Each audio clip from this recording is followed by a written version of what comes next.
அன்பு ஆண்டவர் இயேசுவின் நாமத்தில் உங்களை வாழ்த்துகின்றேன். இன்றைய வார்த்தை மனமுருகும் கர்த்தர் என்ற தலைப்பின் கீழாக, கர்த்தரை நம்பி நன்மை செய், தேசத்தில் குடியிருந்து சத்தியத்தை மேய்ந்து கொள். சங்கீதம் 37:3. கர்த்தராக இயேசு கிறிஸ்து இந்த உலகத்தில் சுற்றித் திரிந்தபோது நன்மை செய்கிறவராகவே சுற்றித் திரிந்தார். பாவிகளை நேசித்தார். தமது அன்பினால் அவர்களை அணைத்து கொண்டார். ஏழைகளுக்காக மனதுருகினார். நோயாளிகளை குணமாக்கினார்.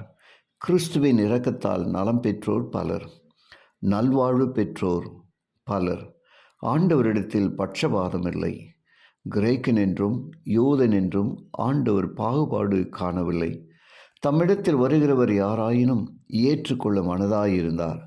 என்னிடத்தில் வருகிறவனை ஏற்றுக்கொள்ள மனதாயிருக்கும் கர்த்தரிடத்தில் நம்மையும் அர்ப்பணிப்போம்.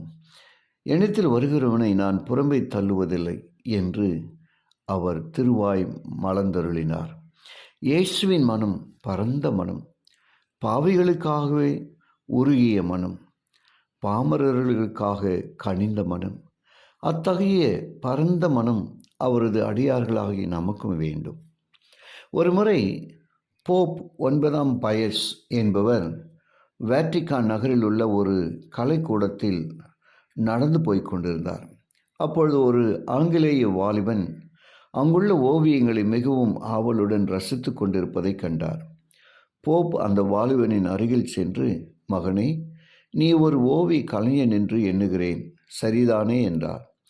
அதனை ஒப்புக்கொண்ட அந்த வாலிபன், நான் ஓவிய கலைஞனாயினும் ஓவியங்களுக்கு வண்ணம் தீட்டும் நுட்பத்தையும் பயிலவே ரோமுக்கு வந்ததாகவும் குறிப்பிட்டான்.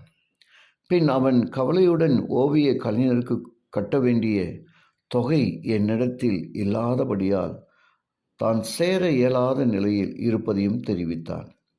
போப் அவன் பயிலுவதற்கு தேவையான கட்டணத்தை தாமே செலுத்துவதாக வாக்கு கொடுத்தார். வாலிபன் போப்பை நோக்கி, ஐயா, நீங்கள் எனக்குரிய கட்டணத்தை செலுத்தினாலும் என்னை ஓவிய கல்லூரியில் சேர்த்து கொள்ள மாட்டார்கள் என்றான். போப் ஏன் என்று கேட்டார். அந்த வாலிபன், நான் புரோட்டஸ்டன்ட் மார்க்கத்தைச் சேர்ந்தவன் என்றான். அதற்கு போப், அந்த காரணத்திற்காக கல்லூரி உன்னை சேர்த்து கொள்ள மறுக்காது. அதனை நான் கவனித்துக் கொள்கிறேன் என்றார். நமது ஆண்டவர் நம்மை அழைக்கிறார், அன்போடு அழைக்கிறார். நாம் அவரை நோக்கி செல்லுவோம். நம்மை தள்ள மாட்டார். எத்தகைய பாவியாயினும், நாம் தகுதியற்றவர்களாயினும் இயேசு நம்மை தள்ள மாட்டார். தம்மிடத்தில் வருகிறவனை கிறிஸ்து ஒருபோதும் புறம்பே தள்ளுவதில்லை. ஜெபிப்போமா. கிருபையுள்ள நல்ல பிதாவே, உமக்கு நன்றி செலுத்துகிறோம். இன்றைய வார்த்தையின் வழியாக நீர் எங்களோடு பேசும் தயவுக்காக ஸ்தோத்திரம் அப்பா. நீர் மனதுருகும் கர்த்தர், ஒருவனையும் தள்ளுகிறதில்லப்பா. அப்படிப்பட்ட அன்பை நேசிக்கிற ஒவ்வொருவரையும் நீ ஆசீர்வதிங்க. இந்த வார்த்தையின் வழியாய் உம்மை கிட்டி சேர கிருபை செய்யுங்க. இயேசுவின் வழியாக ஜெபிக்கிறேன் நல்ல பிதாவே, ஆமேன்.